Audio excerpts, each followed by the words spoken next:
Restaurant owners are bracing themselves for a bleak winter. Rising costs and cash-strapped consumers are leaving those in the hospitality industry in serious trouble. One of Auckland's most iconic restaurants announced today has been placed in liquidation. It's been closure after closure for restaurants and cafes around the country.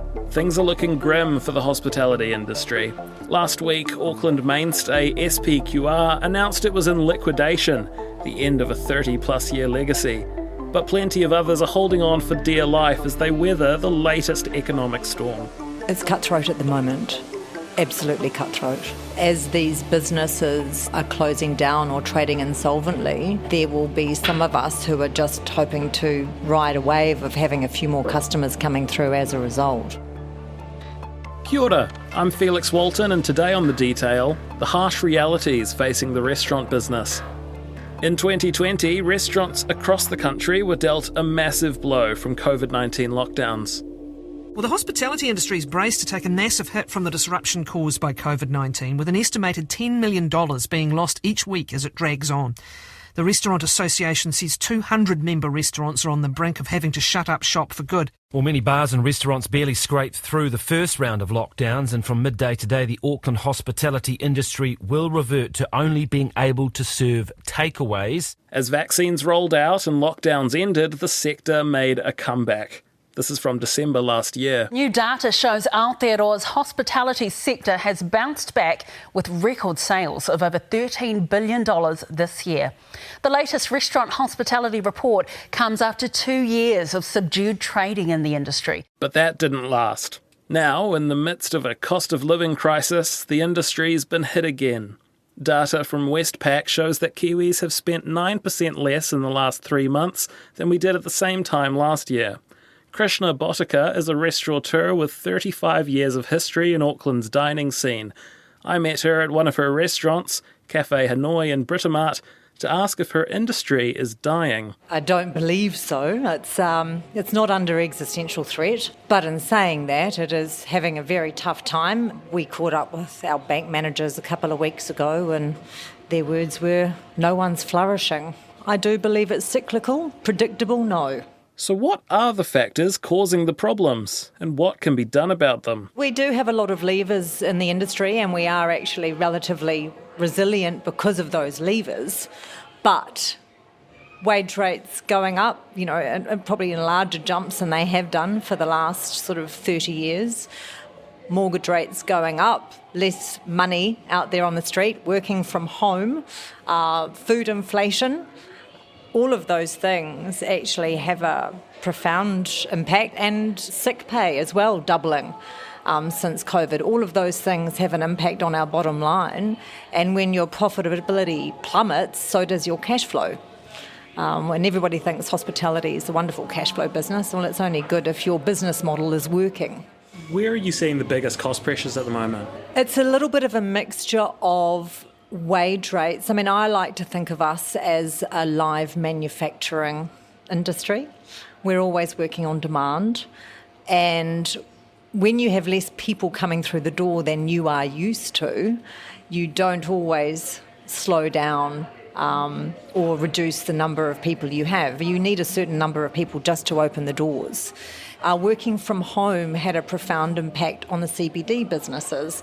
So where the CBD businesses were set around models that were open for lunch and had profitable lunches, that may no longer be the case. And are they busy in the evenings? Might depend on how people feel about parking costs or how many people live in the area that are your market. You could be neighbours with a business that is not affected negatively by working from home, purely because they're based around the people who live in the apartment next door and they're a takeaway. But your corporate dollar has been reduced because suddenly everybody's, restructuring in the local corporate area, and that means they won't be spending on the corporate dollar because that's not a good look. So operating a restaurant, how much wiggle room do you have? What do the margins look like for a typical restaurant? Well, a typical restaurant back 20, 30 years ago would have been based on 30-30-30 with a 10% profit. I would like to say that the 10% profit is where you are always aiming anyway. What's the 30-30-30? It's 30-30 is fixed cost, cost of goods and wage cost. So your fixed cost would be your rent, your utilities, your maintenance cost, your capital investments and expenditures. The 30-30-30 doesn't really stack up the way it used to. So for us, we now, because of the wage costs going up well over the 40% mark, we have to find that margin in other areas, and that would come into the food cost or the liquor cost. We have lots of levers to pull, and at the same time you are still trying to keep your brand stable. But one of the main issues is that less money is coming in the door. New Zealanders are reining in their spending, and restaurants are feeling it. Times are definitely tough for everyone. So that's why we have to put a bit more thought into where and how we spend our money. Because now more than ever, every cent counts. Satish Ranchard is a senior economist at Westpac.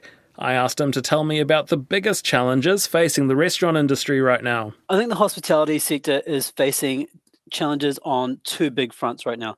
First is that we've got a very weak environment for household spending. Retail spending levels, they've effectively been flat for a year now. That's despite some pretty strong population growth, and it's discretionary spending areas like dining out where we're seeing a lot of that weakness. I think the second big challenge the sector is facing is that they are still seeing a lot of pressure in terms of operating costs.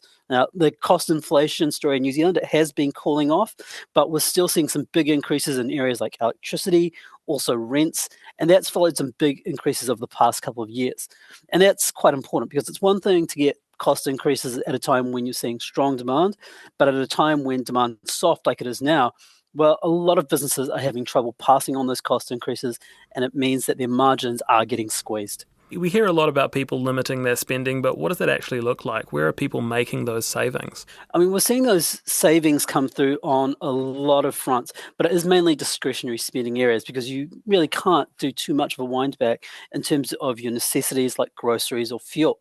And what that's meant is that households are spending less in areas like dining out, or they might have changed the nature of what they spend when they do dine out. So people may be going out less frequently, or if they do dine out, they might be opting for a better value option, say only getting a glass of wine and a main as opposed to several courses and a few drinks with each meal.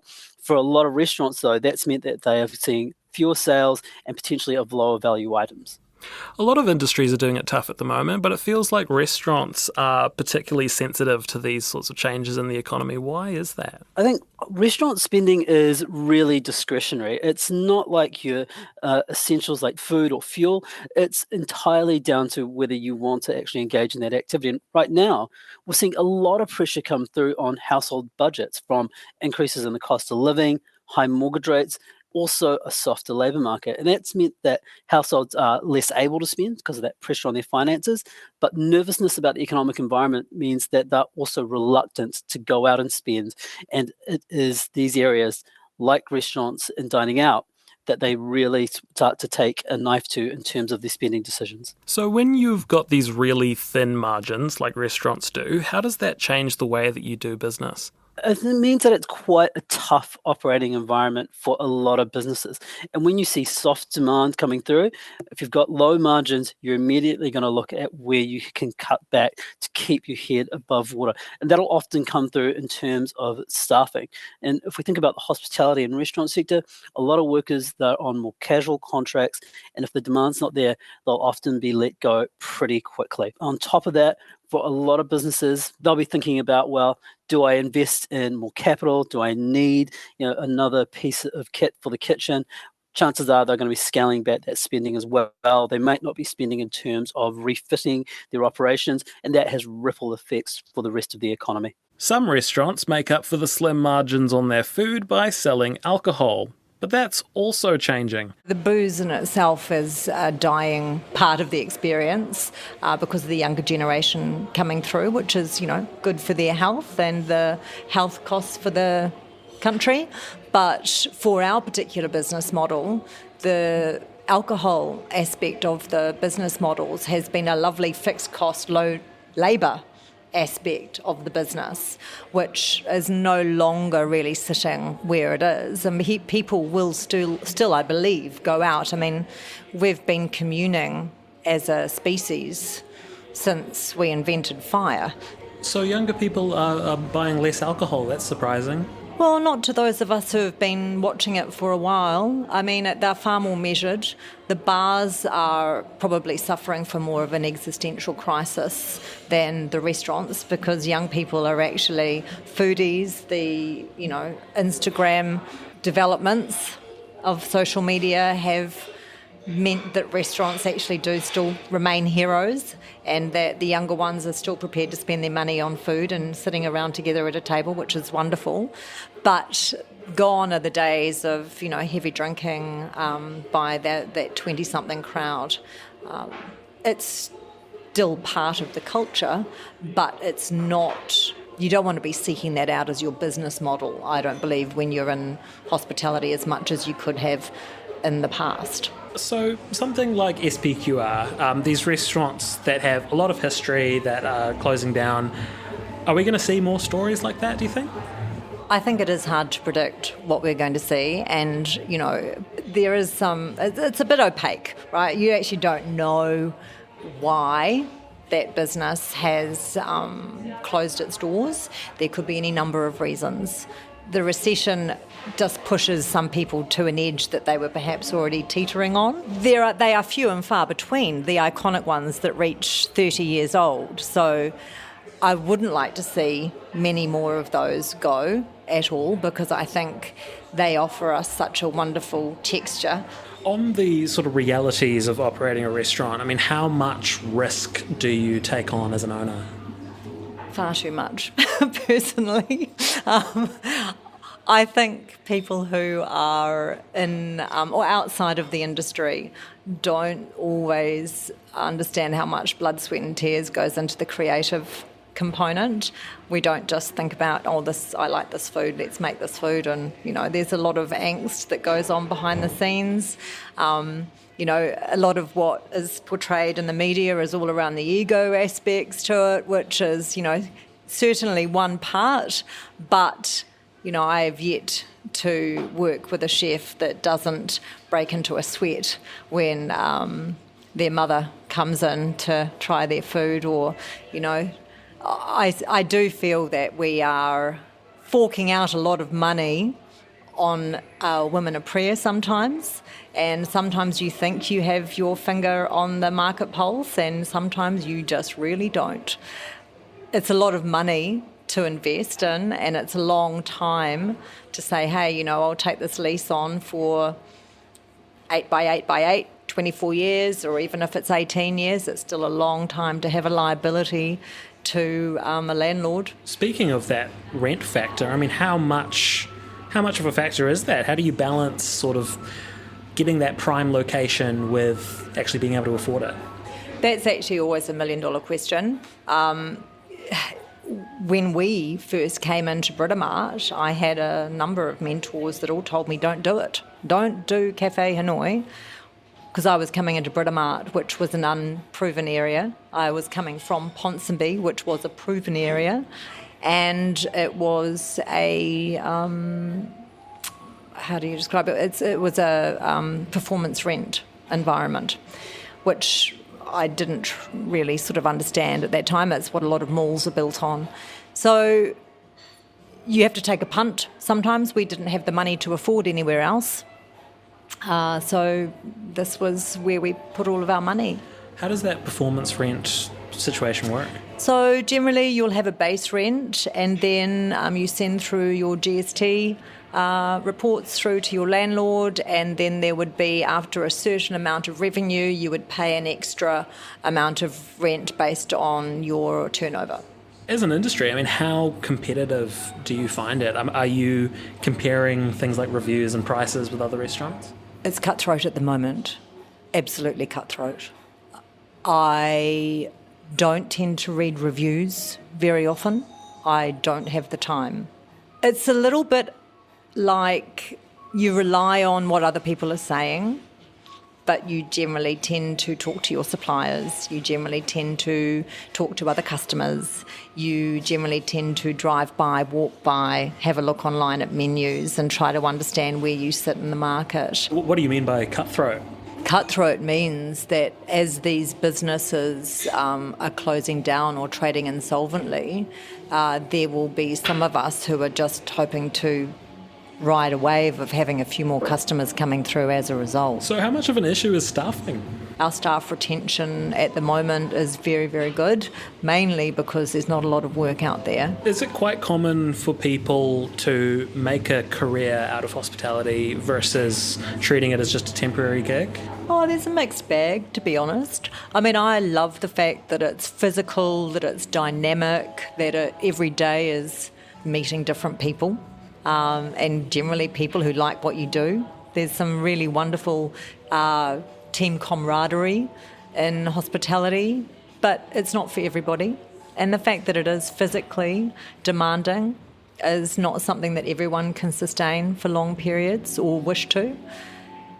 And there are those who are, like I did actually, who were studying and sort of fell into it, realised that they had a lot of passion for it and got enough reward and have stuck it out, and I'm still doing it 35 years later. But and for those who are creative, I think it's a wonderful way to eke out a living.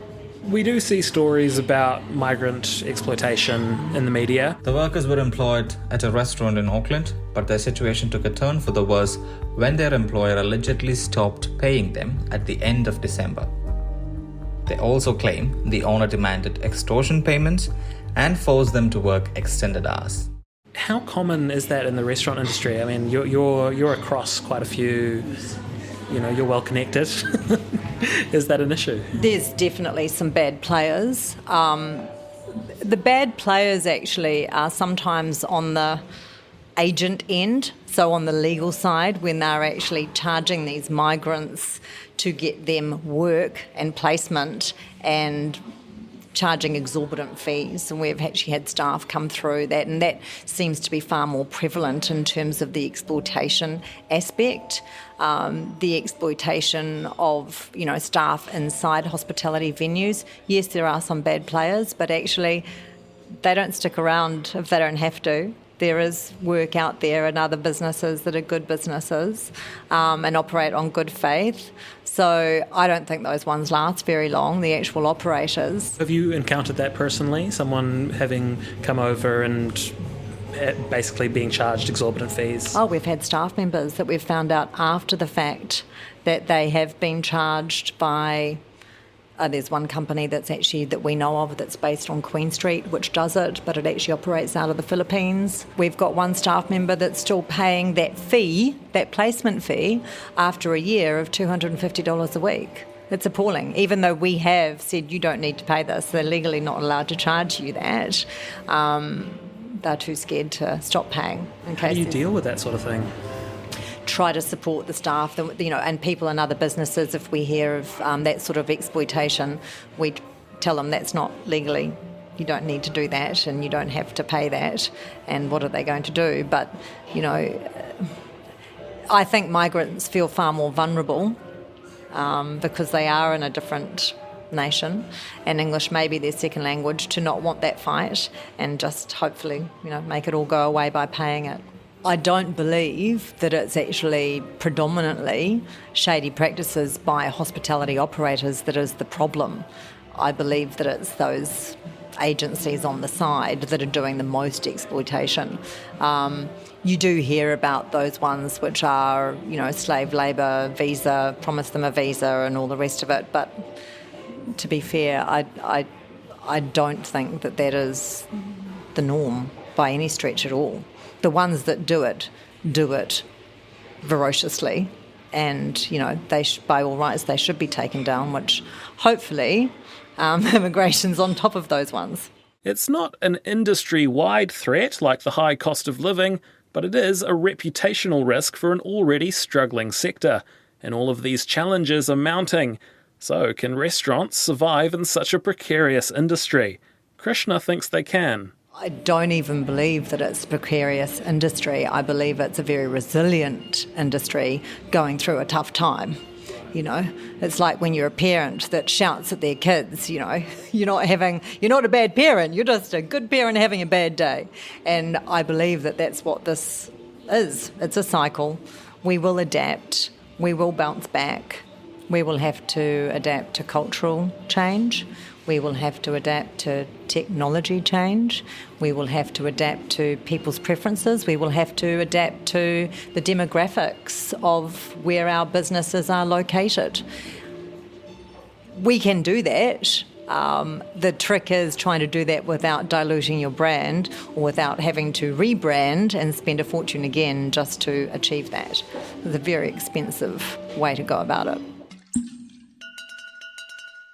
Let's go back to Satish. I asked him how restaurants have weathered these storms in the past. Hospitality is a really cyclical industry. Even at the best of times, you do see a lot of businesses failing. But when we run into tough economic times like we are now, or like in the global financial crisis, you do see a lot of businesses failing or choosing to just close their doors. But what's interesting from the sector as a whole is that it is very flexible. And when things pick up again, you tend to see a lot of operators coming back quite quickly, or a lot of new operations coming into play. One of the examples I often look at is in Canterbury after the earthquakes.